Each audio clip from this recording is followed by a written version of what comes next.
अस्सलाम वालेकुम दोस्तों, माशाल्लाह अपने फार्म ते जनाब ये दो बकरियां फार सेल ने जनाब राज़िक गोट फार्म ते पहले वारे विच ने मूँह चार दांत ने दो में चौगियां बकरियां ने माशाल्लाह पहला वारा सू रही ने।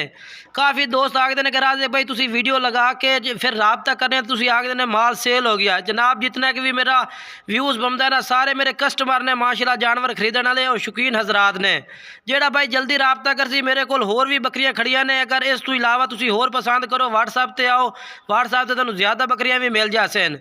व्हाट्सएप नंबर मेरा नोट कर लो 0319 85 57 563 0319 85 57 563 व्हाट्सएप नंबर है, कॉल नंबर है। बाकी माशाल्लाह पहले बारे हवाना चेक कर लो, माशाल्लाह बहुत ही प्यारा हवाना है। एक बकरी का हवाना जनाब चेक कर लो पहले मक्खी चीनिया का कमाल का माशाल्लाह जोड़ा है पिया। इस तो इलावा होर भी बकरियां मेरे को इस टाइम मौजूद ने। अगर तुम व्हाट्सएप से रबता करो तो तुहानू होर भी चेक करवा दे सा।